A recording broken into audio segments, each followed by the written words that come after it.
Ja, grüß euch benannt und einen sakrisch guten. Jetzt Kasperl. Ha, Leute. Leute. Ich habe euch gerade ein Video auf öffentlich geschalten. Ihr werdet wieder merken, ne, ist wieder nicht chronologisch. Aber hey, positiv für die Leute, die immer gern weniger Werbung haben, ist bei der Überprüfung trotzdem gelb geworden mit der Begründung von Anfang bis Ende Hassrede. Wissen wir Bescheid. Ne?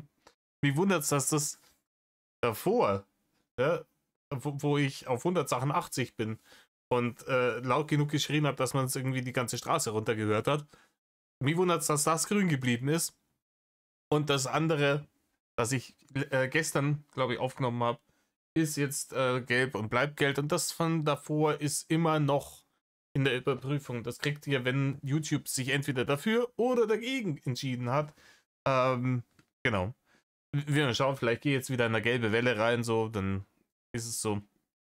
Aber ich mache das so, ich lade die Scheiße hoch. Wenn es dann grün rauskommt, freue ich mich und veröffentliche es. Und wenn es gelb rauskommt, dann lasse ich es einmal überprüfen. Und wenn sie dann sagen, nee, ist immer nur gelb, so, dann kommt es halt raus. So. Dann ist mir Wayne. Richtig. Um das kurz gesagt zu haben. Ich habe jetzt auch endlich meine Kommentare wieder. Ich bin jetzt wieder auf Stand. Die habe ich jetzt gerade noch gemacht. Ja. Bin gerade von Malone gekommen und habe das jetzt eine Stunde lang gemacht. Kommentare beantworten. Und genau. Das passt. Kommentare. Ja, die Schandtat des Tages. Richtig. Die Schandtat des Tages kommt heute. Ah ja, was ich vorhin noch sagen wollte. Ich habe mir jetzt immer aufgeschrieben, wie du heißt. Du kommentierst sehr häufig bei mir. Ich habe es jetzt echt nimmer im Kopf. Vielen Dank für den Tipp. Ich habe mir das so, wie du mir das ins Kommentar reingeschrieben hast, extra abgespeichert, dass ich es bloß einfügen muss, damit YouTube da automatisch hier so eine Kapitelscheiße reinmacht. Ja? Vielen Dank für den Tipp. Ich hoffe, das funktioniert. Und for your convenience.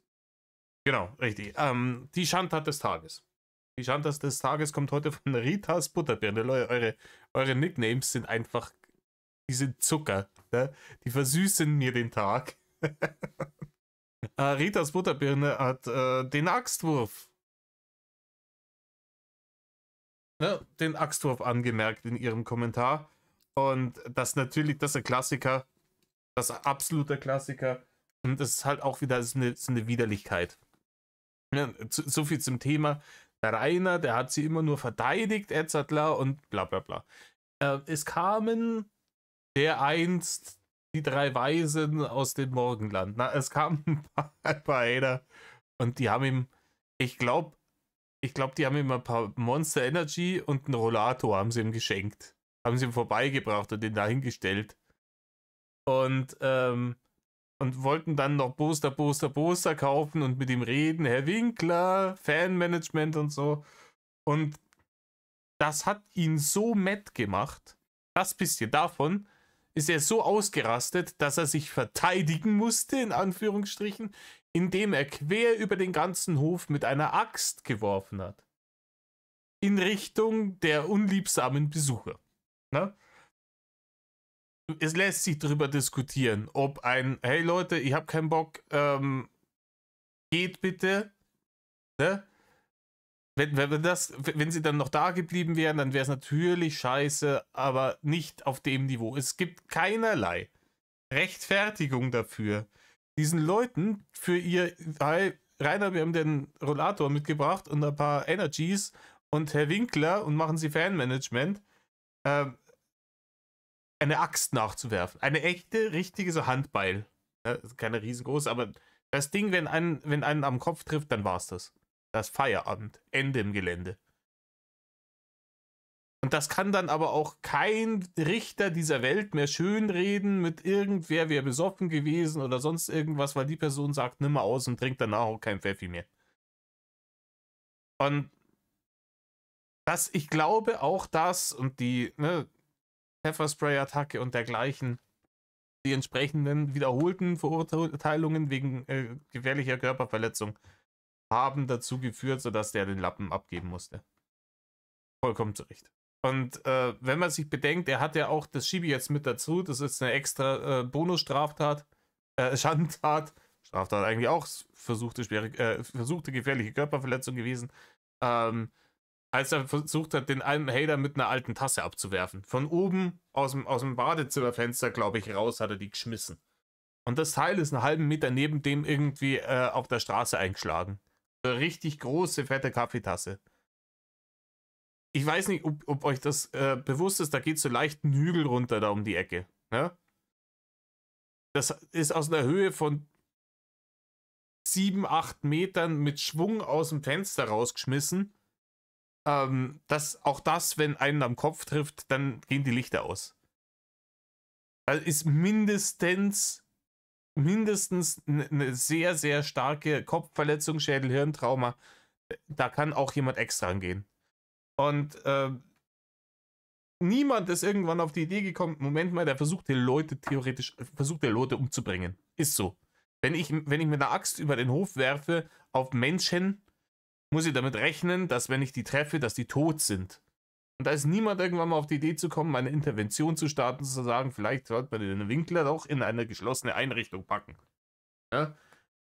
Das war hier Rudi sei pur und dann ist alles gut. Ja? Heute machen wir die Reaction geht heute los bei, ja, sagen wir mal 6 Minuten 40. Ja. Wo waren wir stehen geblieben? Genau, wir haben Zocken mit Störungen übersprungen. Das Lügenfeuerwerk. Lügenfeuerwerk vorher, ich bin gespannt. Ich bin gespannt, Freunde. Ich bin gespannt, wie Reiners Hosenbund tatsächlich sogar Edzardler. Und dann brauche ich nicht mehr sagen, außer hockt euch her. Sagen wir reißt's euch a Häube auf. Denn mir gingen einer in Rainer. Dann zumindest nach diesem Punkt, boah, das wäre fast schon wieder schief gegangen. Geht es nicht irgendwie noch woanders zu speichern? Nope, wäre ja auch viel zu einfach. Naja, gut. Oh. Ich hab grad gedacht, ey. Das Leben ist schwer, es könnte so einfach. Es wäre so einfach, wenn es einfacher wäre. Entschuldigung, Troll. Ich hab's versaut, ich hab reingeschissen. Ich glaube, wir müssen jetzt hier die... YouTube hat's Interface mal wieder verändert. Okay. We will see. Sorry. Ich fall jetzt ins Wasser. Okay, ich fall ins Wasser. Ich komme da nämlich nicht mehr weg. Ich komme da nicht mehr hoch, nämlich. Leck mich noch am Arm. Ich muss jedenfalls nochmal machen. Ja. Das würde mich an sich gar nicht stören, wenn diese scheiß Videosequenz, dann wäre die mir jedes Mal wieder Zeit brauchen. Ich mache mir mal ganz kurz mein Essen warm, ja? Viel Erfolg. So, danke. Muss ich aber, da muss ich ihm kurz recht geben, ich weiß nicht, ich habe vergessen, welches Spiel das jetzt gerade wieder spielt, ist mir vollkommen wurscht. Ich werde auch sauer, wenn ich zocke und ich merke, das Spiel respektiert meine Lebenszeit nicht. Ne? Wenn man eine Sequenz, die man nicht überspringen kann, vor einen Encounter setzt, bei dem man weiß, die Leute werden sich die Zähne draus ausbeißen müssen und den sicher ein paar Mal versuchen, bevor sie es schaffen, dann muss ich diese Scheiß-Sequenz überspringbar machen. Ansonsten bin ich ein Hufeisenbesitzer. Ne? Und ich glaube, der schlimmste Offender, was das anging, da habe ich wirklich dann nicht weitergespielt. Ich habe mir sagen lassen, ich soll es nochmal versuchen. Das Spiel ist danach wirklich sehr, sehr, sehr gut. Aber ich habe versucht, Nier Automata zu spielen. Oder Automata, frag's mir nicht. Potato, ne?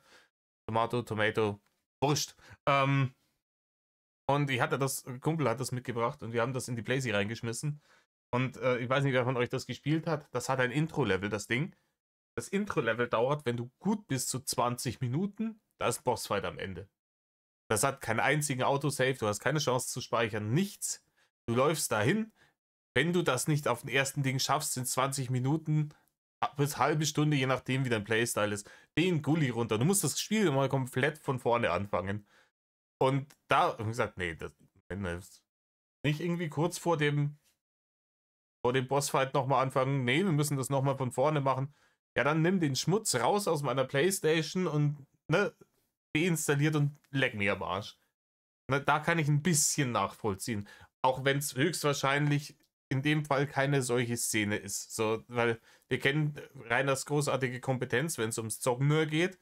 Das ist wie beim Lügen. Ne? Nur weil er es ununterbrochen tut, heißt das nicht, dass er unbedingt gut da drin ist. Im Gegenteil. Und das ist natürlich, wenn ein Rainer Winkler, der eh schon permanent versagt bei allem, dann nochmal so ein Ding, wenn ihm seine kostbare Arbeitslosenlebenszeit genommen wird, dass, ne, dass er dann diese Sequenz dann nochmal schauen muss. Das ist natürlich, gerade für ihn ist das besonders schlimm. Richtig. Autoplay drin. Kann man nicht. So ein Ding. Dass hier irgendwie YouTube mich spoilert und dann, ne? Gucci, auf wie geht's. Oh, ich bin schon wieder tot. Nein! Ach komm ey, jetzt habe ich es zu eilig. Ich glaube, ich muss ja an der Quelle mal Pause machen. Was gibt's eigentlich Feines? Ich weiß nicht. Mein Vater hat zu mir immer gesagt, Pur, wenn es schnell gehen muss, muss Start durch. Ich glaube, das habe ich ja auch schon mal ein paar Mal erwähnt. Ne? Das soll praktisch heißen, hey, wenn irgendwas tatsächlich eilig ist, nimm dir trotzdem die Zeit, dass du das gescheit machst, konzentrier dich gescheit drauf, weil wenn du zum Hudeln anfängst, dann wird's scheiße und dann hast du die Arbeit zweimal und dann dauert es am Ende länger, als es gedauert hätte, wenn du es einmal gescheit gemacht hättest. Ne? Wenn es schnell gehen muss Start durch. Ich habe heute Curry gekocht. Also Reis mit Hähnchen und dann mit Curryzeugs, ja. Genau. Ich werd heute versuchen, ein Gulasch zu kochen, aber mit einer Spinat-Minzsoße. Das haben wir uns eingebildet, weil ich mir gedacht habe, ich esse so Sachen mit so Spinatsoße ganz gerne mal irgendwie beim Inder. Und dann gedacht, der kann man irgendwie indisch-europäische Fusion Kitchen machen und dann, weil normales Standard-Gulasch, das kann ich gut, aber da hätte ich jetzt mal Bock drauf. Deswegen, ich hab's schon, ne, das kriegt schon Raumtemperatur, das Fleisch drüben. Das haben wir beim veganen Jahrmetzger gekauft. Grüße gehen raus. Und das wird zubereitet, sobald ich mit der Scheiße hier fertig bin. Ich weiß, was Curry ist. Ja. Ha? Hallo, ich bin ein riesiger Fan von asiatischer Küche. Ich weiß noch, was ein Curry ist. Ja. Ja, ich liebe auch asiatische Küche, muss ich sagen, auf jeden Fall. Kannst du gut kochen? Ich liebe indische Küche auch. Also generell asiatische Küche, egal ob jetzt thailändisch, chinesisch, indisch, japanisch. Ich bin auch großer Fan davon. Mein Problem ist nur, ich weiß nicht, wie es bei euch ist. Immer wenn ich irgendwas Indisches esse, rieche ich nach dem, was ich da gegessen habe, 3 Tage lang. Egal wie oft ich mich dusche. Ich dünste diese ganzen Gewürze aus auf eine Art und Weise. Das ist immer ein bisschen unangenehm, finde ich. Aber ansonsten liebe ich das Zeug. Ich könnte es klafterweise fressen. Keine Ahnung. Geht so? Okay. Also, es schätzt ja sonst niemand ein für mich so. Also, ich koche ja eigentlich nur für mich selber. Okay. Aber ich glaube, ich werde jetzt dann auch mal kurz, wenn ich jetzt nochmal ins Wasser falle, werde ich dann mal gleich Pause machen. Aber Ja, gut, aber man kann das schon auch selber einschätzen, oder? Obwohl, wenn man sich ein paar Folgen Rosins Restaurants anschaut, wo die Leute sagen, ich weiß nicht, was da verkehrt ist, ich esse das und finde das gut. Und das schaut aus, wie wenn der eine Dose Hundefutter in der Mikrowelle warm gemacht hätte. Weiß ich nicht, Digga, weiß ich nicht. Ne? Aber bei Rainer ja dieselbe Nummer, seinen komischen Wurstgulasch, was er nicht da alles gekocht hat in seinen Kochvideos, die keine Kochvideos waren. Aber ich glaube, wenn jemand halbwegs zur Selbstreflexion fähig ist und funktionierende Geschmacksnerven hat und fängt an, Interesse halber mal so was vor sich hin zu kochen und das ist Arsch geworden, dann erkennt man schon, okay, ist jetzt Arsch. Ja? Und das ist ja auch wichtig, weil es ist noch kein Sternekoch vom Himmel gefallen und jeder muss über gewisse Fehler halt dann auch lernen. Ich koche sehr gerne und ich habe inzwischen eine wirklich hohe Erfolgsquote, dass ich sage, hey, das ist gut, was ich da gemacht habe. Aber ich habe natürlich auch angefangen, mit mir irgendwas aus dem Internet zu suchen oder mir irgendwelche Ideen einfallen zu lassen. Das könnte man mit dem und dem machen. Und das hat halt ganz oft gut funktioniert. Das hat aber gerade auch am Anfang, wo er halt so Anfang 20 war, oft einmal nicht so gut funktioniert. Und dann war dann immer die Abwägung, okay, ist das daneben gegangen auf einem genießbaren Niveau, ne, dass du es hast fressen können, oder war es wirklich, das hat die 2-3 Mal, wo ich sagte, okay, das ist absolut im wahrsten Sinne des Wortes ungenießbar. Ich bin normalerweise kein großer Fan, so wenn es mir nur so semi-gut schmeckt, esse ich das trotzdem. Ne?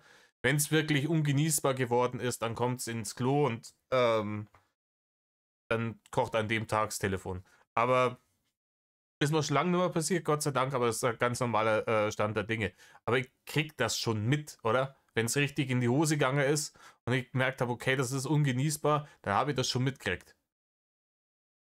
Dementsprechend würde ich sagen, kann man das schon selber einschätzen, ob man guter Koch ist oder nicht. Ja, auch mal was zu essen machen. Also wenn man nicht so euer 58er ist, wie unser Medienprofi hier. Ich auch noch Reis kochen, ich habe noch ein bisschen Gemüse gedacht. Ja.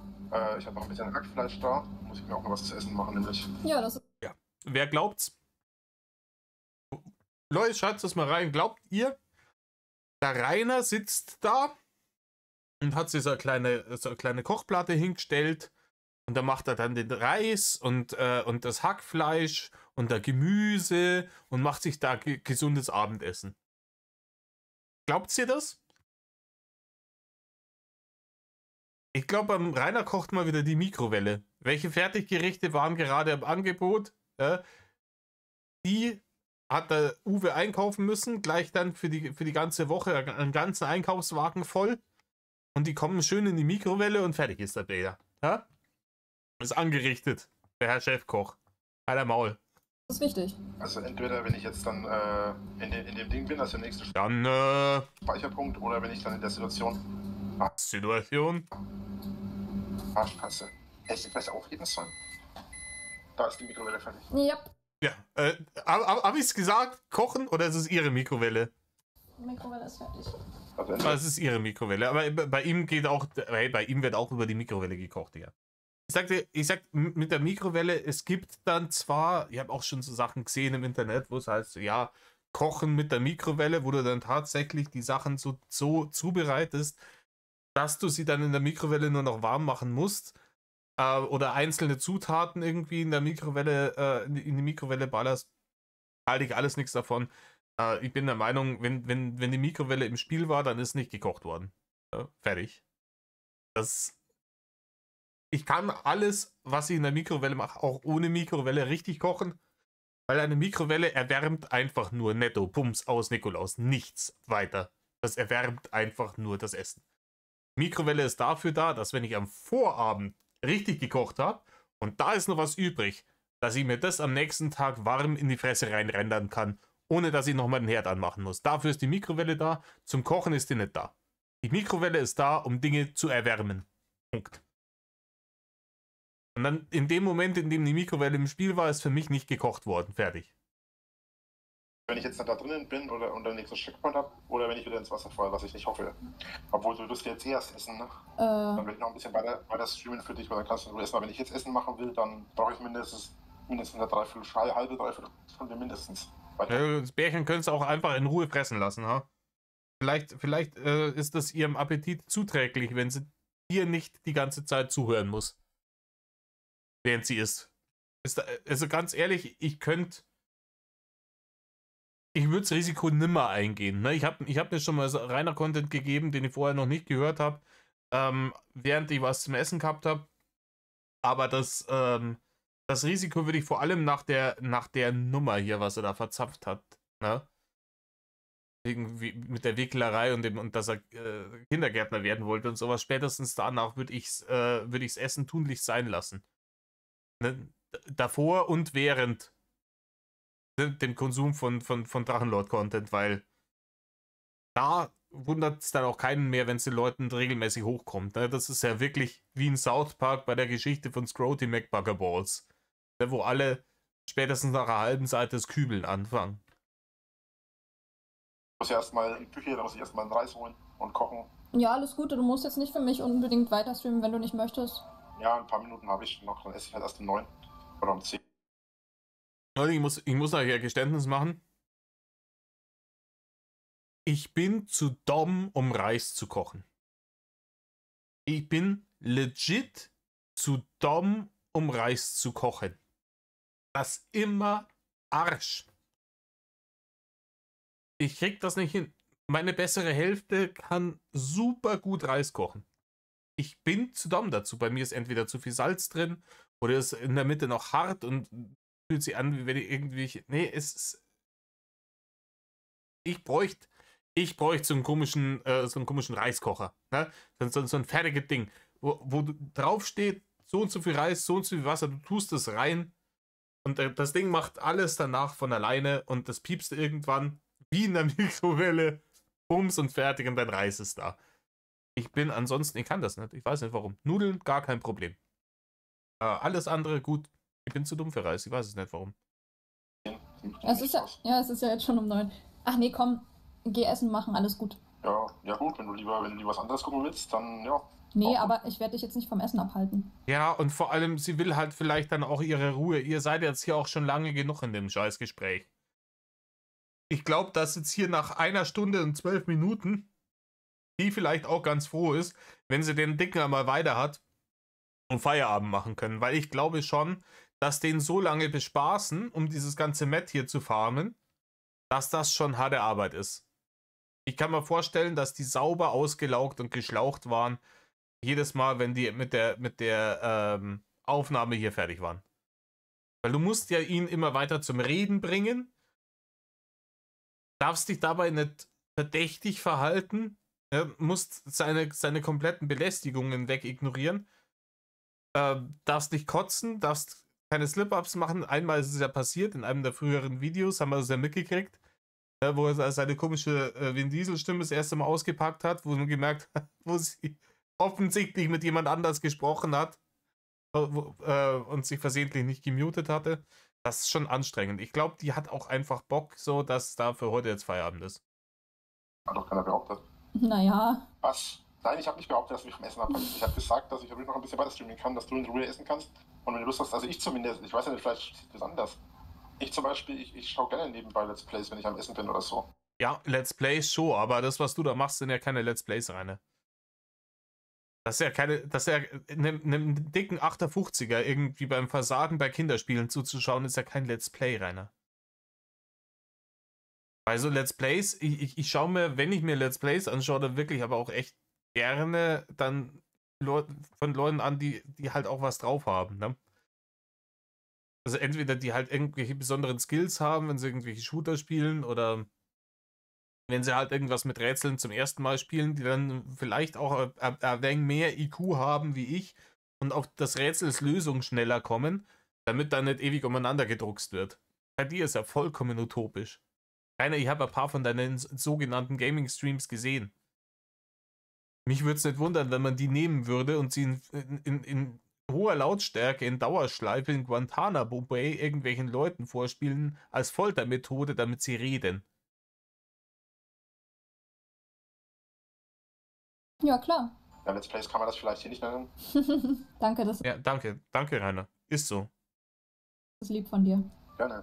Nur, dass ich jetzt nicht mehr ins Wasser falle. Die Goldschen, warte. Darunter, glaube ich, brachte mir nichts. Meine würde mir das schon was bringen, aber es bringt mir jetzt gerade nichts. Genau, ich muss erst mal hier lang. So. Alter, das läuft das auch wieder. Okay, hier war ja kein Ding. Okay. Bringt mir leider nichts, der Typ. Aua. Muss noch überlegen. Da steht jetzt hier, es geht ums Essen. Es geht aber nicht ums Essen. Es ist schon wieder Gaming-Geblubber. Hackfleisch. Ich überlege gerade, was ich mir noch an Fleisch in meinem Essen mache. Mhm. Ja, Rainer, ich weiß es nicht, ich esse sehr gerne Fleisch. Ne? Und ich habe, meine bessere Hälfte isst gar kein Fleisch und seitdem wir zusammen sind, esse ich auch weniger Fleisch. Und das hat mir jetzt nicht schlecht getan. Ne? Ich habe vielleicht ein bisschen zu viel davon gegessen. Aber ich esse wirklich sehr, sehr gerne Fleisch. Ich habe aber noch nie das Problem gehabt, dass ich gedacht habe, so, hey, ich habe jetzt eigentlich ein kurzes Rezept und da ist schon Fleisch drin. Wie kann ich jetzt daran noch was verändern, damit noch mehr Fleisch reinkommt? Also entweder plane ich vorher, okay, ich mache mal ein Steak oder Burger oder sowas, da weiß ich, dass viel Fleisch drin ist. Aber ich frage mich dann danach nicht so, okay, jetzt habe ich diesen Burger, so wie kann ich jetzt da noch mehr Fleisch dazu machen? Und dann mache ich mal zum Burger nur als Sparferkel oder sowas, keine Ahnung.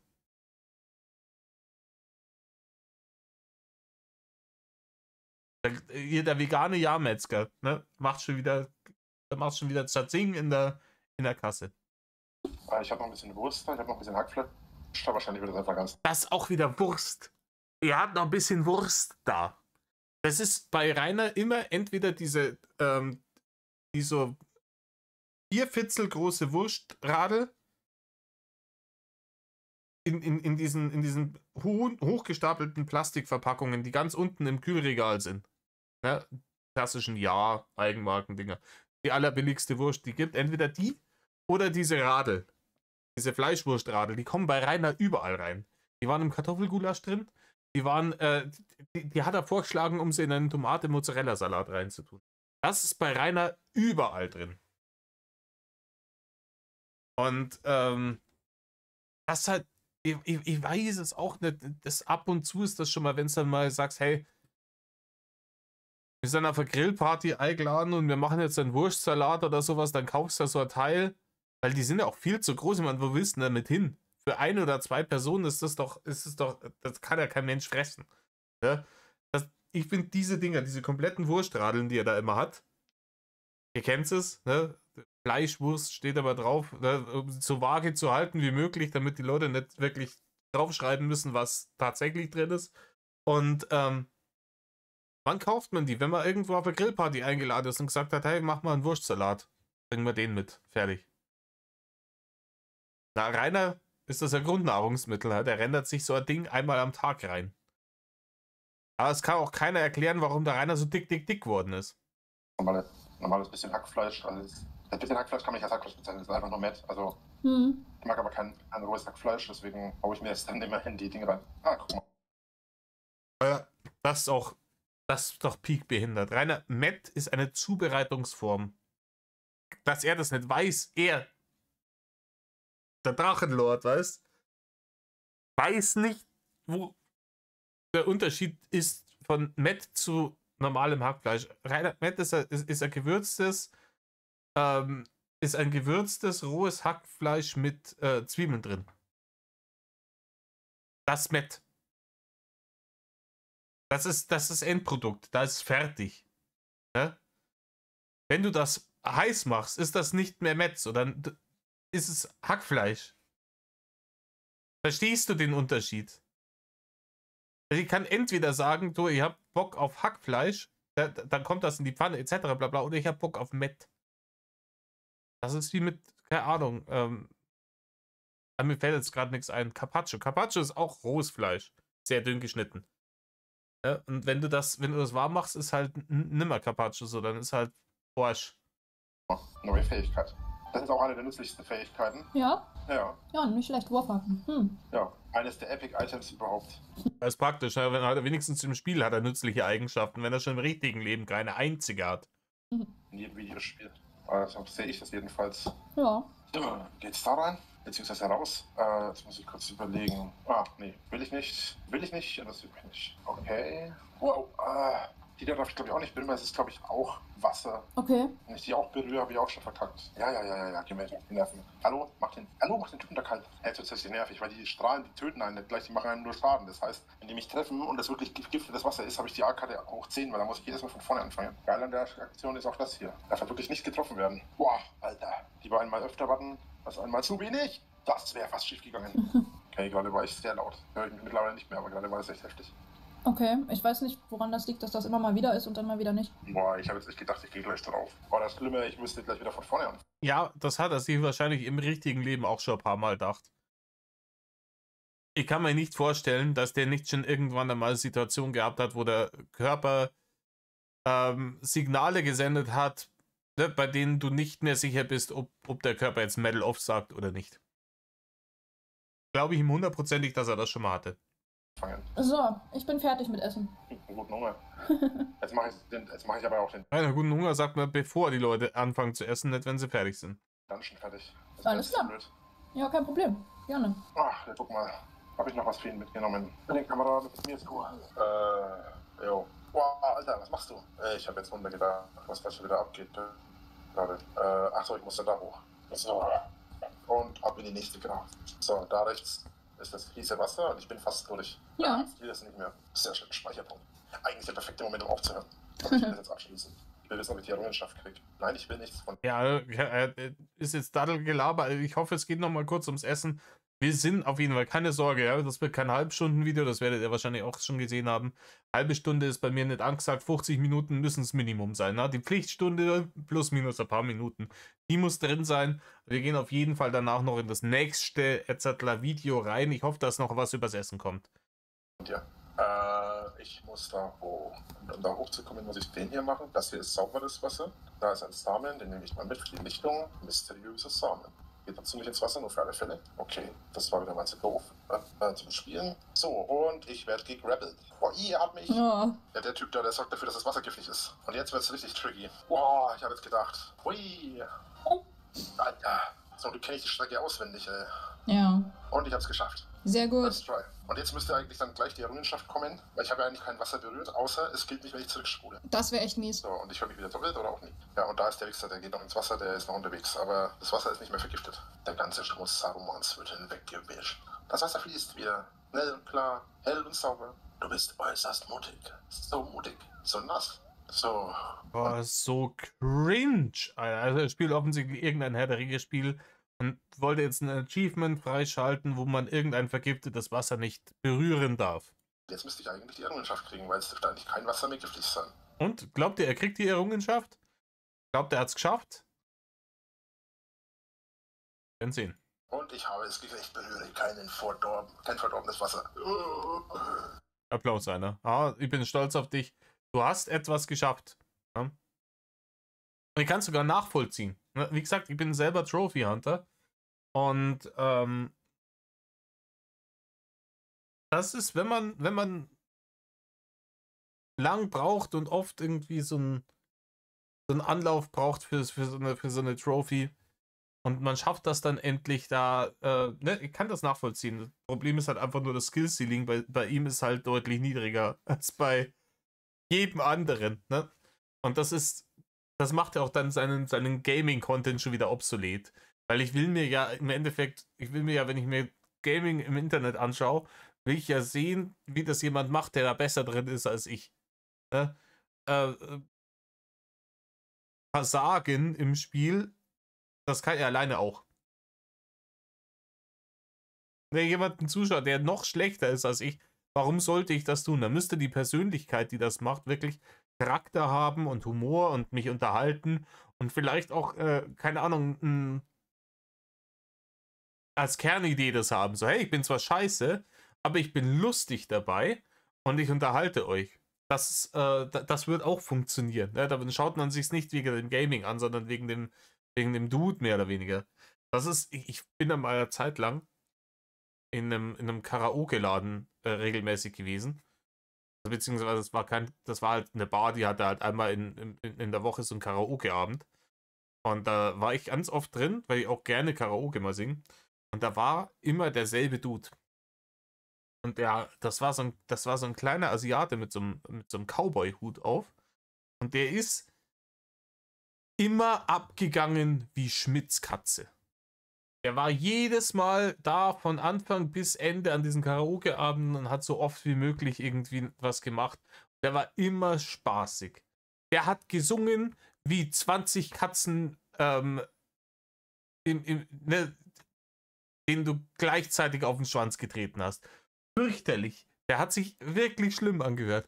Aber alle haben den gefeiert, weil der gewusst hat, dass er scheiße singt. Der hat halt einfach Party gemacht da. Und hat hier einen irgendwie auf Square Dance gemacht währenddessen und eine richtige Show abgeliefert. So, der war zwar scheiße im Singen, aber es war ein guter Entertainer und alle hatten Gaudi dran. Er wusste das, wir wussten das, passt. Ja? Rainer hält sich für den größten, den besten, den Mettler unter den Let's Players. Wenn irgendwas nicht funktioniert, dann sind immer andere Leute schuld. Vorzüglich in dem Fall natürlich das Game oder die Peripherie, über die er spielt. Dass sich das keiner anschauen kann und will, weil er einfach zu scheiße dazu ist, da kommt er nicht drauf. Ich erinnere mich noch dran, wie sehr der gute Troll Lindemann aus dem Internet, wie sehr der gelitten hat, als er seine Hogwarts Legacy Videos behandelt hat. Ich habe auch, bei mir ist der Fremdscham-Alarm auch massiv angegangen. Aber ich hätte das nicht reacten können. Ich glaube, da wäre ich komplett wahnsinnig geworden. Ich hab's geschafft. Sehr Ich hab's gut. geschafft. Ja, ich hab's geschafft. Ich bin so epic. Vor allem, ich habe von dem Spiel 31 von 37 Errungenschaften gehabt. Jetzt habe ich 32 von 37. Sehr gut. Ich nur noch 5. Ach, da geht's ja zum Ding. Boah, Rainer, geil. Hey, du hast Erstklassenmathe geschafft. Rainer, du hast 31 Achievements gehabt, hast jetzt eine dazu bekommen und jetzt hast du 32 Achievements. Herzlichen Glückwunsch, Rainer. Du hast Mathe der ersten Klasse Grundschule für nicht 58er. Hast du bestanden. Du kriegst gleich ein Ehrenabitur eigentlich. Ja? Da will ich noch nicht lang. Ich gehe jetzt noch ins Dorf und dann werde ich essen gehen. Alles klar. Das Teil wollte ich zwar jetzt eigentlich nicht, aber ich nehme es gerne mit. Ja. Kann endlich ins Wasser, yay. So, da müsste das Dorf sein. Genau. Noch speichern und dann werde ich mal essen. Autsch. So, und jetzt werde ich mal Essen machen gehen. Alles klar. Bei giftigem Wasser muss ich immer an Terranigma denken. Ich weiß nicht, wer von euch das gespielt hat, wer da irgendwie das, ich glaube, hands down, das müsste das oder Secret of Mana, ich bin immer noch unschlüssig. Ne, teilen sich vielleicht auch den ersten Platz fürs beste Super Nintendo-Spiel, das jemals erschienen ist. Und da ist halt auch, ne, wenn du in die Oberwelt kommst, erste Level, da ist sehr viel giftiges Wasser. Deswegen muss bei Gaming und giftiges Wasser triggert bei mir immer Terranigma. Beste Game. Welcher Spielstand? Oh Gott, welcher Spielstand war das jetzt? Der hier müsste das sein. Genau, Spielstand 5 muss ich mir merken. Ja, das Spiel. Gut, soll ich mich dann nochmal melden oder oder hast du noch was vor? Ich werde jetzt bestimmt eine Dreiviertelstunde wahrscheinlich weg sein, weil ich dann auch noch gleich essen werde. Vielleicht gehe ich dann heute einfach ein bisschen eher schlafen. Das wird nicht verkehrt, also wollen wir uns hier gleich ganz verabschieden? Ja, würde ich so sagen. Und ach so, nee, wir hören uns ja nicht morgen. Also vielleicht, wenn ich zwischendurch Zeit habe. Ansonsten spätestens hören wir uns am Donnerstag wieder. Du kannst dir schreiben jederzeit. Du kannst mir auch privat schreiben im Discord, das ist ja nicht das Ding. Wenn irgendwas ist oder so. Ja. Ansonsten wünsche ich dir dann morgen einen schönen Tag. Danke. Und jetzt dann eine gute Nacht. Schlaf gut. Danke, dir auch. Schlaf auch gut. Ja, bei mir dauert es noch einige Stunden. Aber danke. Gut, tüdelü. Tüdelü, Rainer, tüdelü. Ja, es dauert noch ein paar Stunden, weil erstmal muss er eine Dreiviertelstunde Kackduschen gehen. Ne, das Kochen dauert nicht lang. Ne, der hat irgendwas, was er sich in die Mikrowelle ballert und die stellt er auf 4 Minuten und dann frisst er das. Kackduschen wird eine Dreiviertelstunde dauern. Dann schnell sich irgendwas ins Gesichtsarschloch reinschüren und dann wird weitergedaddelt bis um 4 Uhr in der Früh. Ne? Und dann wieder bis Mittags schlafen. Das ist der Plan. Und der wird durchgezogen. Eisenhart, der Rainer zieht immer durch. Aber ich gehe jetzt erst einmal mal kurz Pause und gehen wir aufs nächste Video. Okay, Leute. Wir sind im nächsten Video. Das kann auf jeden Fall nicht Rainer sein. Das ist auf jeden Fall nicht Rainer. Der ist nicht dick genug für Rainer. Er ist nur ein bisschen dicker wie ich. Da, ne? Noch dazu hat er ich check das immer. Bitte schreibt es mir unten rein, ob ich behindert bin. Vielleicht bin ich behindert, vielleicht bin ich auch Legastheniker oder Analphabet oder so, aber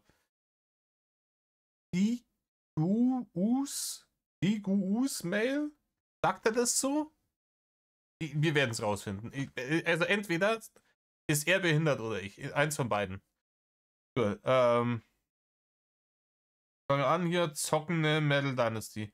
Ist das ganze scheiß Video? Nee. Wir fangen da an. Aber erst höre ich da mal in zweifache Geschwindigkeit rein, weil ich traue dem Braten hier nicht. Das hört sich schon wieder so an wie so ein wir brauchen Lückenfüller, um Runtime zu generieren. Ding, das ja auf dem Kanal häufiger mal passiert. Das erspare ich euch und wir hören uns gleich wieder. Okay, na, wir hören uns gleich ganz von Anfang an. Also zumindest den Anfang fand ich jetzt mal kurzzeitig interessant. Wir können ja dann immer noch hier skippen. Aber das war kurzzeitig ein wenig interessant. Ja, ich bin ja zufrieden mit ein wenig interessant, so wild wie in dem einen Video. Will ich es nimmer haben. Ne? Das ist eine Kuh für mein Herz. Und wir sind jetzt hier und dann mal Häube aufreißen.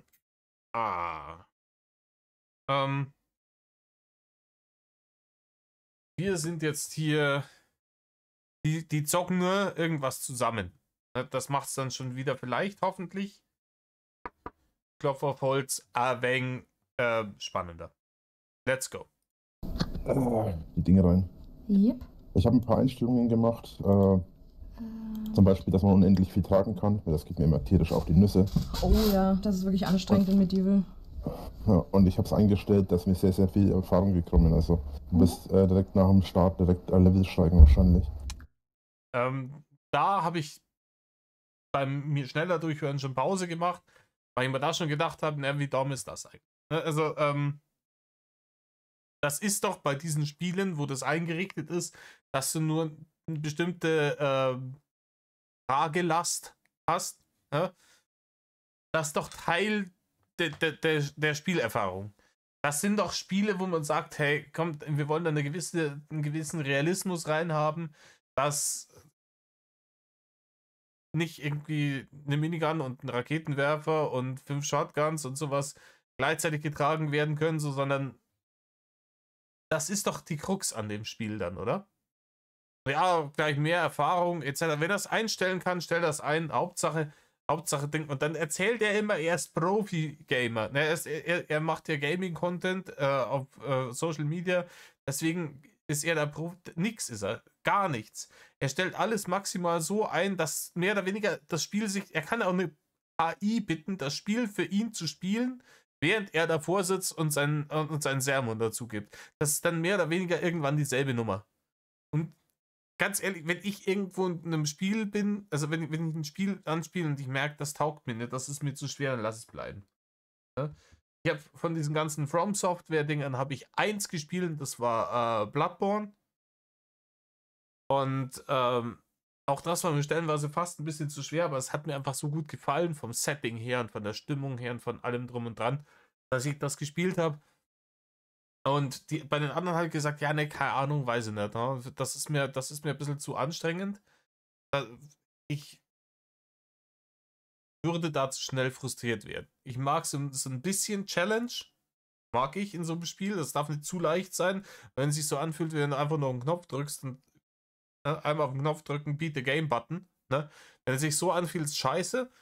Ich will schon ein bisschen gefordert werden, aber nicht so viel. Das ist halt ein Spiel, das ist gemacht für Leute, die eine große, krasse Herausforderung haben wollen. Und für Leute Beyond gibt es diese Irren, die diese Spiele irgendwie One-Hit, No-Hit durchspielen, also dass sie nie getroffen werden. Ja. Aber bei Rainer ist halt einfach, er meint, er spielt gerne Spiele, aber er stellt immer alles so ein, dass du mehr oder weniger, wenn es möglich ist, dann Beat the Game Button hast. Und Rainer, dann schau dir den Film an, Digga. Oder ein Let's Play von jemand anderem. Wenn du selber sogar zu faul bist, deine eigenen Games zu spielen, dann schau dir Let's Plays von anderen Leuten an. Ich habe das eigentlich, dass alles ein bisschen schneller geht, weil ich habe da echt keinen Bock drauf. Oh je, ich glaube, das ist schon wieder ein bisschen laut worden, oder? Wenn du irgendwie ein halbes Jahrhundert warten musst, bis da irgendwas passiert. Wenn du das zum 100. Mal spielst, dann nein. Ja, Rainer, für das Problem hätte ich eine Lösung für dich. Ne? Probier mal einfach vielleicht dann auch ein anderes Spiel zu spielen. Alter, wie er dann in seinem Streamen damals, ja, er streamt jetzt wieder irgendein Spiel und da hat er schon so keinen Bock mehr drauf gehabt. Er musste einfach seine Pflichtstunde runterstreamen, ne? Irgendein Spiel, zum 3. Mal hat er Man-Eater angefangen und die Leute sich beschwert haben, Rainer, wir haben dieses Scheiß-Game beim ersten Mal schon scheiße gefunden und können es nicht mehr sehen. Da kannst du bitte irgendwas anderes spielen. Das ist mein Stream, ne? Und wenn es nicht passt, ist rechts oben der X-Button, ne? Bla bla bla. Rainer, Spiel hat irgendwas Interessantes. Ha? So. Einfach nein.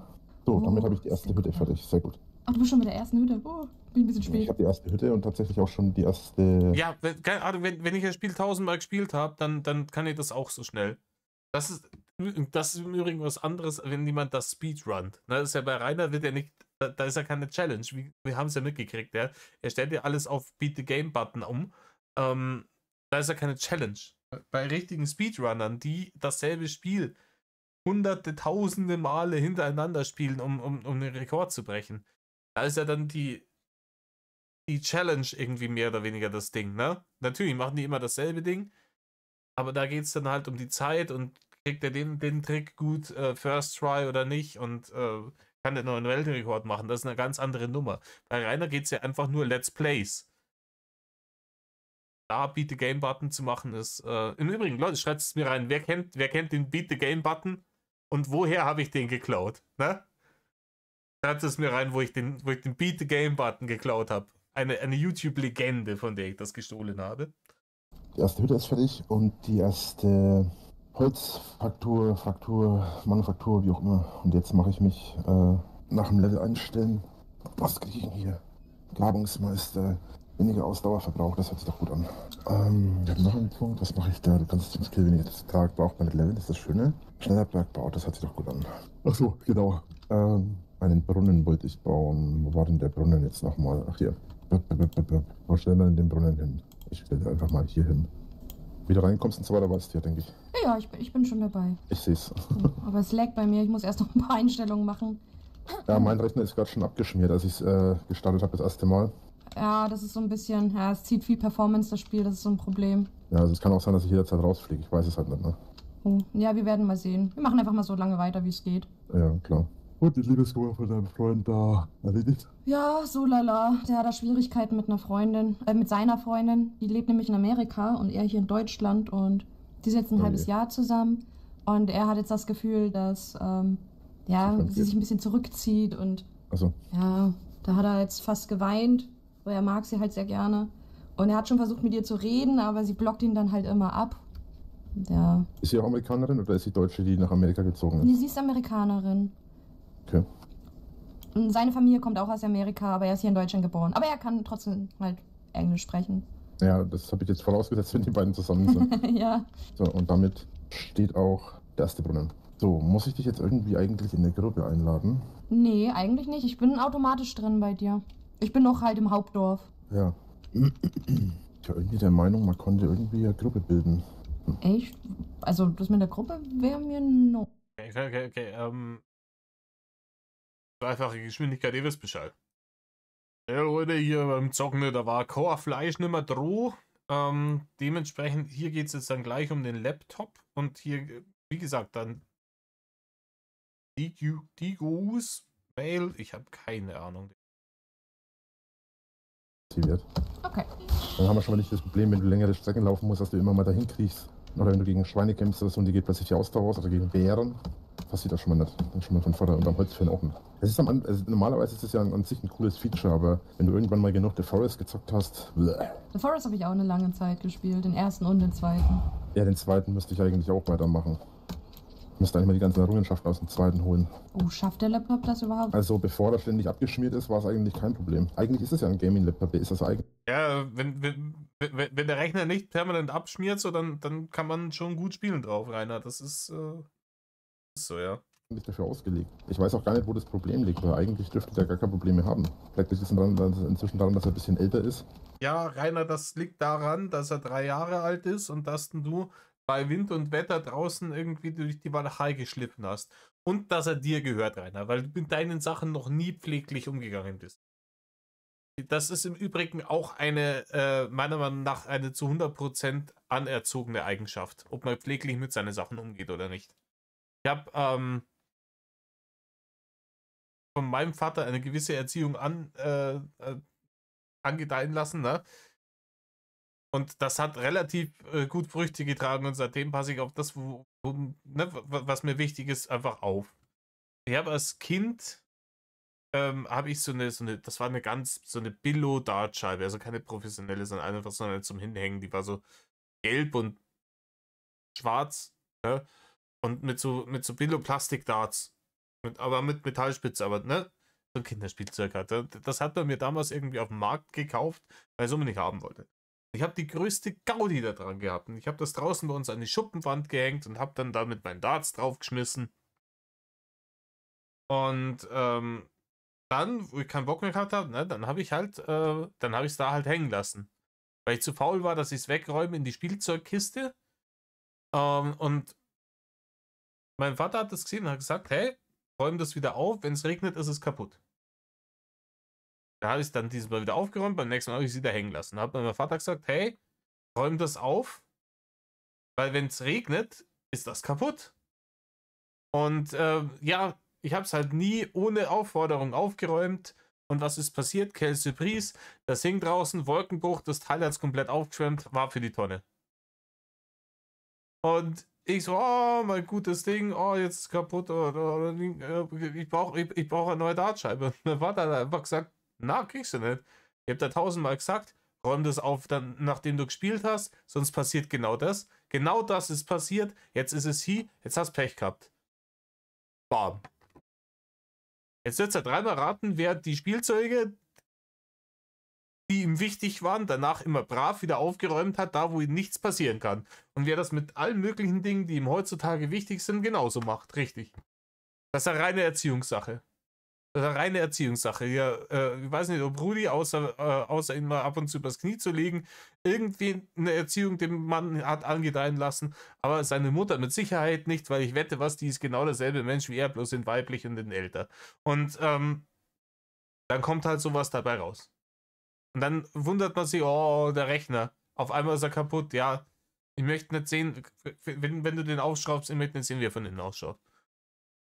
Weil Kakerlaken oder was nicht alles da drin ist, wahrscheinlich was Kurzschlitze erzeugen kann. Oder die Lüftung nicht mehr ordentlich. Wenn du 8 gibst auf deinen Scheiß, dann hast du länger was davon. Hat der Rainer auch nie gelernt. Das kann sein.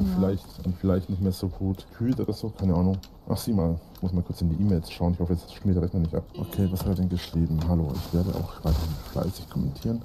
Und ich hoffe, dass ich irgendwann ein neuer Discord-Server kommt. Also, sofern die Zeit reif dafür ist. Möchtet ihr da auf keinen Fall Druck machen. Mir fällt es nur nicht leicht, echt soziale Kontakte zu finden. In meiner Branche. Bin nun etwa 3 Jahre selbstständig und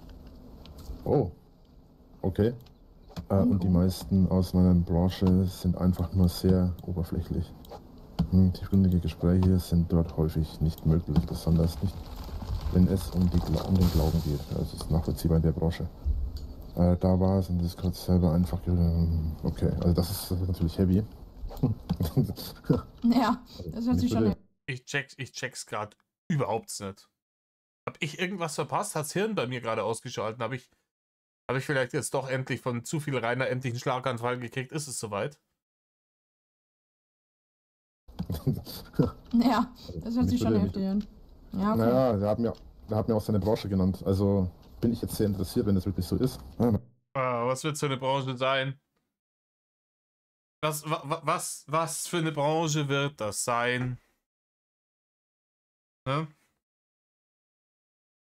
Porno oder in der Borneo-Branche sind sie wieder. Mal gucken, ja, den habe ich auf dem Welche Schirm, Branche der war ist. Ja, das wüsstest du jetzt gerne. Ja, Ich rede grundsätzlich nicht über die Informationen von anderen. Also ja, wenn okay. er das die. Lügenlord.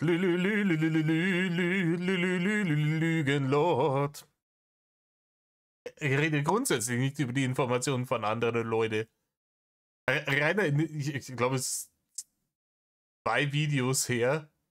Ich habe den Überblick verloren, Leute. Da hast du ihr hier, oder was das andere Bärchen, einen von diesen Bärchen, hast du erzählt, dass deine Schwester relativ spät in ihrem Leben erst ihre Periode bekommen hat.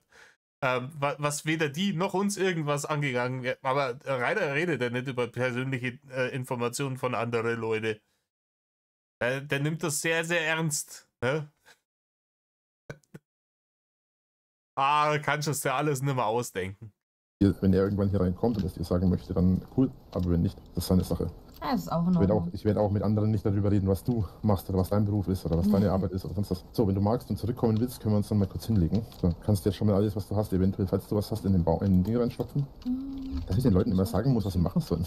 In so Spielen irgendwie. Ist doch eigentlich klar, einfach alles sammeln und rein ins Häuschen. Ist das jetzt hier so ein... ich glaube, ich bin versehentlich schon wieder, habe ich mich vertippt hier. Ist das jetzt hier so ein Ding? Ein Front? Boah, ja, jetzt muss du hast doch sicher schon mal ein Computerspiel gespielt. Jetzt stell nicht so saudeppert an und mach halt endlich das, was ich will, dass du machst. Ne? Das kann doch so schwer nicht sein. Ha? Muss ich dir denn alles sagen? Ich bin erst wieder zurückgekommen. Bin nicht so schnell. Ja, vielleicht bin ich da auch einfach ein bisschen zu schnell. Ja. Ja, das wird noch eine teure Angelegenheit hier, das Teil.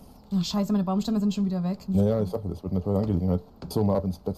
Und dann, oh, ich glaube, wir wechseln jetzt die Jahreszeit. Sind schon 4 Tage rum? Ich glaube. Ja, ich hatte neulich schon mal angefangen. Das ist der Spielstand, den ich neu angefangen habe. Wieso liege ich jetzt in dem Haus? Willkommen im Sommer, weil das dein Nee, Haus doch, ist. hat schon gestimmt. Ich war in einem anderen Bett gelegen, war gerade ein bisschen verwirrt. Okay, ganz wichtig jetzt an der Stelle, ne? Jetzt sind die Ich check's nicht, aber warum ist jetzt schon wieder Gaming? Hier steht irgendwie noch Tigos Mail.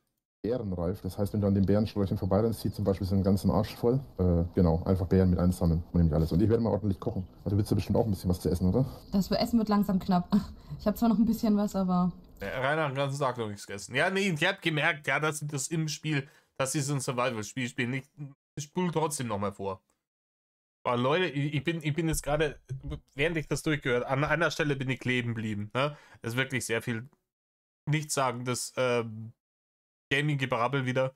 Aber da, ihr erinnert euch, am Anfang, ganz am Anfang von dem Video, wo ich gesagt habe, hier, er hat alles auf einfach gestellt, du kriegst die 3-fache Erfahrung und du kannst so viel tragen, wie du lustig bist, weil es ist so lästig, wenn du nur ein bestimmtes Limit hast, ne, an Gewicht, was der Charakter tragen kann.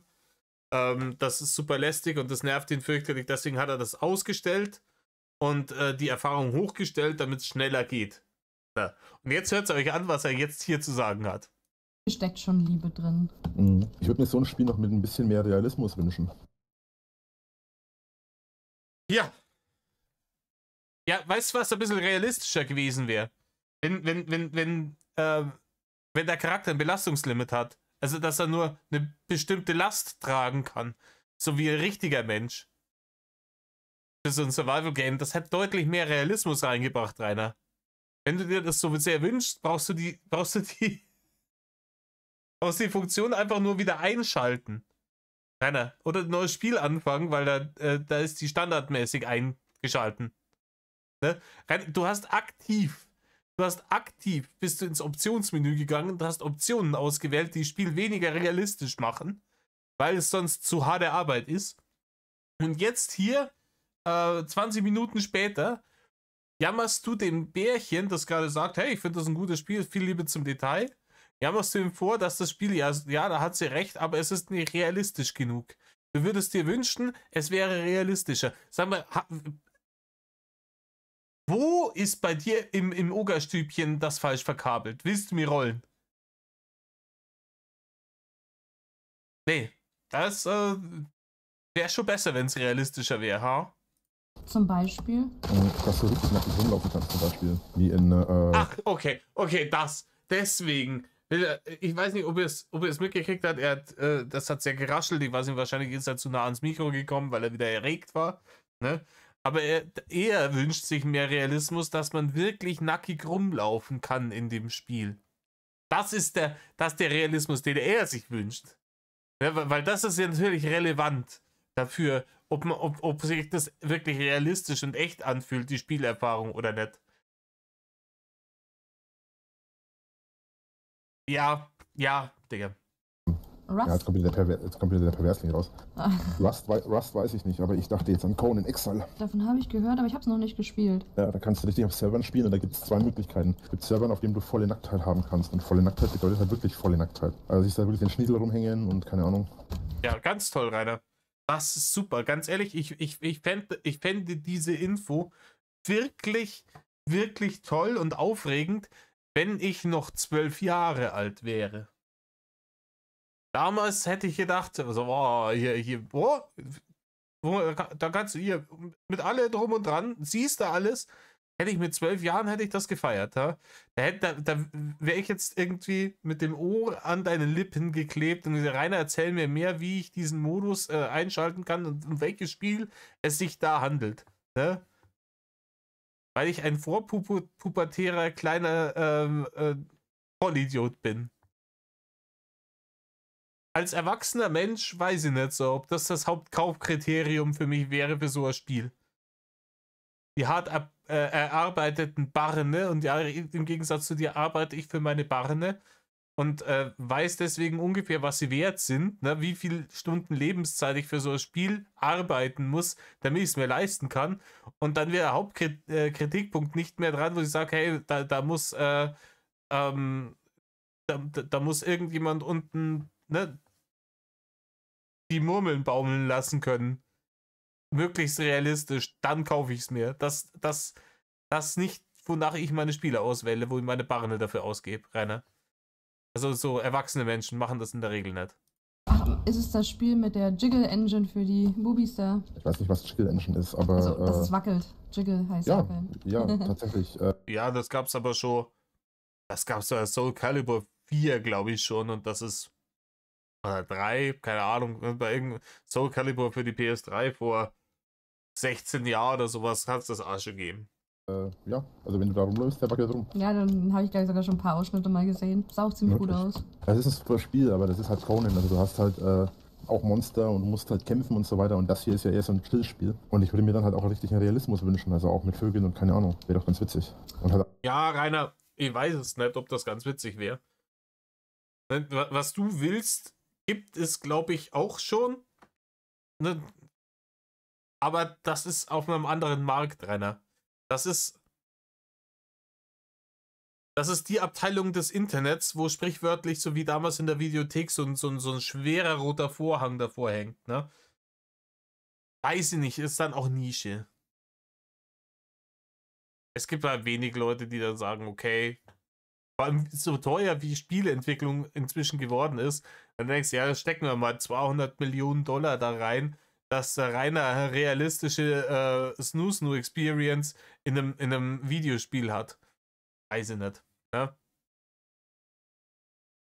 auch, dass du mal mit ein paar Spielern spielen kannst. Und halt auch mit den Dorfbewohnern und so weiter, dass du heiraten kannst, Kinder zeugen und keine Ahnung. Wäre auch ganz witzig. Aber ich habe sowieso Ideen für solche Sachen oft einmal. Die werden nur leider nicht umgesetzt. So, pass mal auf. Du hast jetzt hier kein Holz oder so reingehauen, oder? Nee, jetzt habe ich keins mehr gemacht. Die werden zu Recht nicht umgesetzt, weil sie saudämlich wären. Ich habe gerade gesagt, das wäre ein Nischenmarkt, für den sich der finanzielle Aufwand, ein derart realistisches Spiel zu entwickeln, überhaupt nicht lohnen würde.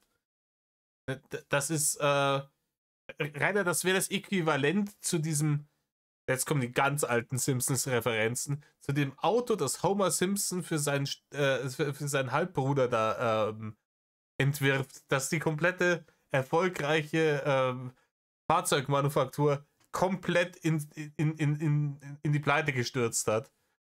Das wäre das Äquivalent dazu. Kein Schwanz bezahlt Geld für sowas auf dem Niveau. Ne? Gott sei Dank gibt es jetzt diese komischen KI-Freundinnen, da kann dann auch der Rainer irgendwie, ne, das ist hier Alexa 2.0 mit Benefits. Da kann auch der Rainer sowas Ähnliches haben und das kann sich noch weiter sein Gehirn kaputt machen mit reinsteigern in diese höchstgrade kranken Fantasien, die er da hat. Aber wenigstens lässt er dann vielleicht den Rest der Welt damit in Ruhe. Das wäre vielleicht schon mal was. So, dann werden wir jetzt hier den hier machen. Und jetzt machen wir, weil jetzt haben wir nämlich, jetzt brauchen wir 6 Holz. Hast du 6 Holzstämme? Brauchst du Dann welche? wäre cool, wenn du mal, ja, da wo wir im Ding waren, wo du die gerade abgegeben hast. Nur, dass du die da diesmal mit dem Hammer reinfriemelst, bitte. Und falls du noch hast, andere Ressourcen, die dir gleich noch verlangen wird. Bretter braucht er noch, aber ich habe keine Bretter. Sehr gut. Weil das ist jetzt nämlich die Holzmanufaktur Level 2 und das ist die höchste, die es gibt. Also haben wir das jetzt. Ja, wir machen wieder Pause. Okay, bei der Dadelei, da kam nichts mehr Gutes dabei rum. Haben wir jetzt übersprungen. Jetzt schauen wir noch ein bisschen in Traumdeutung rein. Na, heute machen wir mal den Gönjamin, dann wird es vielleicht so eine halbe Stunde über der Pflichtstunde, aber let's go. Ne? Ich wach zwischen 7 und 8 normalerweise auf. Manchmal auch erst manchmal auch schon um 7. Absolut. Manchmal auch erst da hätte er sich fast wieder verraten. Ja, zwischen 7 und 8 Uhr. Rainer vielleicht abends. Den Gebiete. Ne? Wenn man in der Früh schon, wenn es ein bisschen später geworden ist mit der Daddlerei. Ja, er hat den YouTuber-Biorhythmus. Ja, da wird bis 7 Uhr gedaddelt und dann, ne, geht dann 7 oder 8 Uhr abends erst wieder, ne, dass er dann sich da rauskriegt. Und liebes Bärchen, der war halt um die Uhrzeit in der Früh noch online, nicht schon. Und der Frühaufsteher. Merk schon. Und gestern hatte ich ja auch noch einen Traum. Und dann bin ich natürlich durch den Traum aufgewacht. Was hast du denn? Traumdeutung, wollen wir wetten? Ich wette 15,10 €, dass es irgendwas Anzügliches ist und dass es eine plumpe Anmache ist dem Bärchen gegenüber. Betreuen. Und gestern habe ich noch darüber nachgedacht, habe es nicht mehr gewusst. Ja, okay. Inzwischen hat er sich eine Story ausgedacht. Ja, inzwischen hat er sich da dreimal irgendwie Selbstbefleckung und dann wusste er, was er geträumt hat. Aber mittlerweile weiß ich es wieder. Ich war mit 2 netten Mädels jetzt wird's wieder unangenehm. mit 2 netten Mädels in irgendeiner komischen Villa. Okay. Warum auch immer sind die Damen da nackig rumgelaufen. Ja, keine Ahnung. Weiß man auch nicht. Vielleicht, weil du es dir so ausgedacht hast, Rainer. Und dann hat natürlich eins zum anderen geführt. So. Und dann bin ich auch Natürlich. Es führt immer eins zum anderen beim Rainer. Der Rainer hat einfach eine unwiderstehliche sexuelle Aura um sich herum. Das ist wie mit der Todeszone, nur mit Wurstfach. Das heißt, wenn in einem Umkreis, wenn du als Frau in Umkreis von 3 oder 4 Metern um den Rainer kommst, dann wirst du von dieser Pheromonwelle einfach so getroffen, du kannst nicht mehr anders und dann willst du nur noch ihn. Da benimmt man sich so wie Grüße an alle Harry Potter-Fans, die diese Ron Weasley, also diese komische Laufpotion da abgekriegt hat, versehentlich. So sind die. Rainer ist einfach der heftige Pussy-Magnet. Da kann man nichts sagen dagegen. Die schmeißen sofort alle, wenn die nur in seiner Nähe sind, die schmeißen sofort alle Klamotten von sich. Alle Frauen. Können sie gar nichts für. Und Leute, wenn ihr einer der vielen Männer da draußen seid, es wird Hunderte, Tausende geben, ja, deren Freundinnen sie mit Rainer Winkler betrogen haben, müsst ihnen verzeihen. Ne? Die konnten da nichts dafür. Die sind einfach von seiner urgetriebenen Männlichkeit vollkommen überwältigt worden und hatten praktisch keinen freien Willen mehr. Das ist doch auch ein guter Traum, so warum nicht? Damit wacht man doch auch gerne auf. Der Traum war an sich cool, nur ich hätte lieber gerne noch weiter geschlafen. Ja, kann man aber nichts machen leider. Außer du hättest dich jetzt doch nochmal hingelegt. Nochmal Äuglein zugemacht. Naja, das Problem ist, ich komme bei sowas dann nie wieder rein. Ah, okay. So einmal wach. Was jetzt beim Traum oder wenn nackte Frauen unterwegs sind? Ja, komm, auch wenn ich den Traum hätte weiter träumen können, ich wäre eh nicht zum Schuss gekommen, das wäre ja ein Haterin gewesen. Glaubt ihr, dass sein Hirn inzwischen schon so gefickt ist, dass es ihm Albträume gibt? Dean Hayden, die praktisch, das Hirn ist auch ein Hater und nachts, wenn er da keine Kontrolle mehr drüber hat, dann knechtet das ihn und spielt ihm so Dinger vor, so, du hast gedacht, du kommst zum Stich, aber nein. Immer wach, ja. Nee, das nicht, aber, also ja auch, aber was ich gemeint habe war, ich habe mich gerade getötet, indem ich wurde von einem fucking Baum erschlagen, weil er zurückgebounced ist. Ich hatte auch vor ein paar Tagen einen ganz, ganz komischen Traum und den habe ich überhaupt nicht deuten können, weil der einfach komplett seltsam und gar keinen Sinn gemacht hat. Ich war am Flughafen und da gab es einen Wettbewerb und da waren ganz viele Leute an so einem Tisch. Und die haben so Schwarzbrot mit Wurstbeleg gegessen, aber das war so in kleinen Vierecken geschnitten. Und das mussten die aber schnell essen. Und die mussten das aber im Ganzen in den Mund nehmen. Und die haben das dann immer so getestet, indem sie das Stück Brot genommen haben und sich an die Stirn gehalten haben. Und wenn das Brot schmaler war als die Stirn, hat es in den Mund gepasst und dann haben sie es gegessen. Und dann bin ich aufgewacht. Ich habe keine Ahnung, was der Traum bedeutet. Ich kann dir sagen, liebes Bärchen, was der Traum bedeutet. Du hast in letzter Zeit zu viel Zeit damit verbracht, mit Rainer Winkler im Discord zu hocken, dir seine Dummheit über den Äther in die Ohren blasen zu lassen. Ne? Du brauchst Rainer Detox. Das bedeutet dieser Traum. Ich weiß hier, Discord-Leaks machen ist harte Arbeit und ich glaube, du brauchst eine Kur davon, mal kurz. Ja? Vielleicht, dass ich ein bisschen verwirrt bin. Hast du vielleicht irgendwas gegessen in letzter Zeit, was du irgendwie nicht richtig essen konntest, weil es zu viel war oder zu groß war? Nee, eigentlich nicht. Eigentlich alles normal so. Aber ich musste ganz schön lachen nach dem Aufstehen. Der war schon irgendwie witzig. Also ist jetzt eine Woche her. Ja. Solche Sachen träumst du immer nur einmal. Ich träume in letzter Zeit viel vom Universum. Naja, klar, das ist ja immer wieder präsent, ne? Ich meine, du arbeitest jeden Tag damit. Ich habe tatsächlich, ich bin so ein Kaputtnick irgendwie, wenn ich gerade irgendeine Serie binge, Oder ich zock gerade an einem Spiel, was ich jeden Abend spiele. Da habe ich auch wieder die komplette Story durch. Ne? Dementsprechend träume ich danach auch. Das ist wild oft. Das ist wirklich wild bescheuert. Aber ja, komisches Gehirn. Fast jeden Tag, heute zum Beispiel ja nicht. Ach, kommt dann heute auch kein Eintrag? Weiß ich noch nicht. Also jetzt gerade arbeite ich ja nicht dran. Ja, aber der Tag ist noch lang, deswegen meine ich nur. Ja, mal gucken, ich weiß es noch nicht. Ja, der Tag ist noch lang, Arbeit wäre es nicht viel, dementsprechend, ne, also es könnte auch heute noch ein Beitrag kommen bei jedem normalen Menschen, ne, wenn er um 23 Uhr anfängt, ne, dann wird am selben Tag vielleicht auch noch zum Beitrag kommen. Auf dem Niveau, wo du das rausgepimmelt hast in deinen komischen Blog. Zu zeigen, ne? Bin mal gespannt auf die Wesen von deiner Zeichnerin. Ja, die hat gestern geschrieben, die hat sich wohl irgendwie eine Sehenscheidenentzündung zugelegt. Oh, okay. Hab schon gesagt, sie darf jeden Fall nicht so auf den Wichsen. Die ist da entspannt. Ich gebe jetzt keinen Kommentar dazu. Ihr Freund übrigens auch. Ah, Der kennt okay. mich ja auch. Perfekt. Und ja, sie kenne ich ja schon seit 14 Jahren oder so. Oder 15 Jahren. Ungefähr zu der Zeit, als ich mit YouTube angefangen habe, habe ich sie kennengelernt. Das ist eine lange Zeit, ja. Ja, cool. Ey, das ist auch wieder. Er erfindet dann auch immer irgendwelche sozialen Beziehungen, die ganz, ganz lange und immer noch halten. Ich bin gar nicht so ein Dirnenspross, den jeder sofort abstoßend findet und hasst, wenn er ein bisschen näher kennenlernt. Und deswegen habe ich überhaupt gar keine langjährigen Freunde. Ne?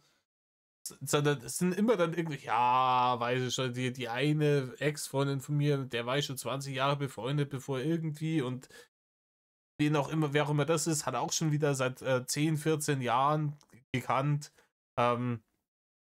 Also, ja, du kannst mir glauben, diese Leute finden mich offensichtlich so gut, dass sie seit 10 Jahren mit mir befreundet sind. Ha? Ich bin gut. Hier ist hier Kumpel aus Denken approved. Nimm mich jetzt bitte. Macht sie es dann kostenlos oder zahlst du ihr dann so ein bisschen was? Also mir macht es bestimmt kostenlos. Ich rede vom Zeichnen, Rainer. Ja, Rainer, dir macht niemand irgendwas kostenlos. Und das schon 3-mal nicht. Ha? Da muss er mehr zahlen. Ich seh dich eher als den Kunden, ne, in der Beischlafindustrie, der ein wenig mehr zahlt als alle anderen. Ich auch. Ja, Ich auch. wahrscheinlich. Ja, also sie verlangt nichts dafür. Sie macht es ja hobbymäßig. Aber ich habe ja auch schon gesagt, so öfter, ich würde ihr gerne irgendwas schicken oder irgendwas geben oder so dafür, weil ich bin niemand von denen, der das kostenlos will. Oder Ja, doch, Rainer. Rainer, du bist ja Billigheimer. Du wolltest schon immer alles kostenlos haben. Und der einzige Grund, warum du dich überhaupt damals dazu herabgelassen hast, dich mit deinen damaligen Mods bei der legendären Mod-Verlassung auseinanderzusetzen, war, dass du gemerkt hast, nachdem du sie alle gebannt hast, grundlos, Kontaktschuld, war befreundet mit der falschen Person. Nachdem du alle gebannt hast und wie Scheiße behandelt hast, da hast du gemerkt, ja Scheiße, die haben ja umsonst Arbeit für mich gemacht, für meinen Edzardler Dragon Monday und den ganzen Scheiß. Ja? Und die Musik und den ganzen Klump, die haben ja da alle Arbeit reingesteckt, für mich vollkommen kostenlos. Das kann ich alles nicht und ansonsten müsste ich anderen Leuten teuer Geld dafür bezahlen. Jetzt kriege ich denen wieder ein bisschen in den Arsch in der Hoffnung, dass sie wiederkommen. Aber du konntest nicht einmal so weit über deinen eigenen fetten Schatten springen, dass du denen sagst, hey, die Aktion, die ich abgezogen habe mit euch, die war scheiße. Ja, ich habe mich wie ein Arschloch euch gegenüber verhalten und es tut mir aufrichtig leid und das kommt nicht wieder vor, Punkt. Ja? Nicht mal das hast du hinbekommen. Und deswegen haben die Verlassung eingeleitet und gesagt, weißt du was, dann mach deinen Scheiß alleine, du fetter Stirnspross. Und genau das hast du versucht und genau daran bist du auch wieder gescheitert. Weil dann ist mit der Dragon Monday auf einmal wieder permanent ausgefallen. Weil die richtige Arbeit, das nicht vor der Kamera stehen und dummen Bullshit daher schwafeln, ja, die richtige Arbeit da hinten, ja, hier schneiden, rendern, hochladen, haben wir gelacht, haben nämlich diese Leute gemacht. Und das war dann zu viel Arbeit. Deswegen ist dann wieder der Dragon Monday ausgefallen. Montag. Aber Gott bewahre, dass der große Rainer Winkler, das höchste Wesene, sich den Leuten gegenüber, die ihm den Arsch nachgetragen haben für Wochen und Monate hinweg, dass er sich bei denen mal entschuldigt, wenn er mal massiv ins Klo gegriffen hat und sie wie Dreck behandelt hat. Das geht natürlich nicht, ha? Der Rainer ist das höchste Wesen, der macht keine Fehler und die kann er dann auch nicht zugeben. Es ist wieder diese Situation, wo du aktiv daran gearbeitet hast, dass dein Leben beschissener geworden ist. Und danach sind die Hater wieder dran schuld. Und was macht? Ich will da schon was geben, aber das ist halt auch immer nicht so einfach. Ja. Ja, wie ich drauf gekommen bin.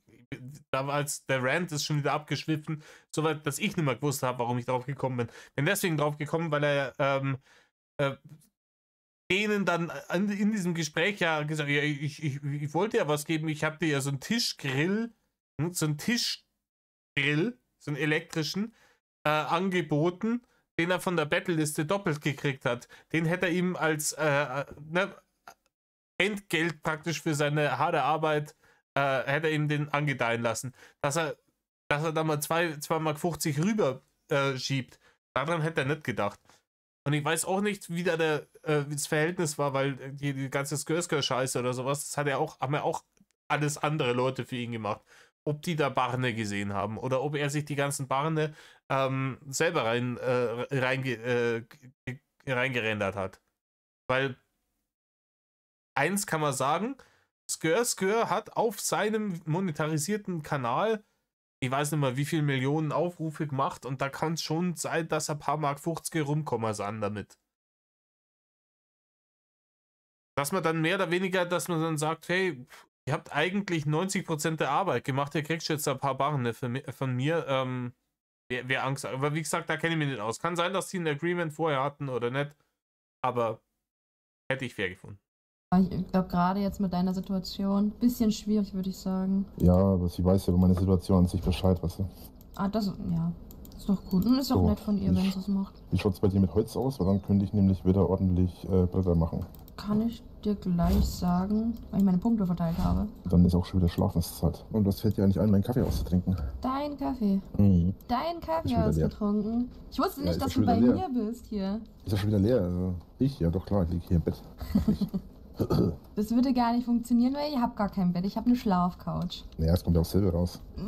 Es ist eine Couch, wenn man es einklappt. Dann liege ich halt auf der Schlafcouch, wenn dir das formuliert technisch besser ist, wenn du so klein bist. Oh, cool. Haben wir ein Problem, junge Dame? Hast du mich gerade umgebracht oder habe ich mich gerade selber umgebracht? Ich weiß Oder fast nicht. umgebracht. Okay, dann habe nicht. ich mich selbst fast umgenietet. Also bringen Das wir war mal das bitte Karma, Holz. weil ich so Dann kann frech war. Bringen Sie mir bitte das Holz, Frau Dame. Frau junge Yes. Dame. Frau junge Wolli-Hasendame. Oh Mein no Häschen. way. Einfach reinpacken in die Kiste, ja? Einfach in die Kiste. Oh, ich habe fast gar nichts gesammelt. Dann muss ich noch Wieso machen, nicht? du.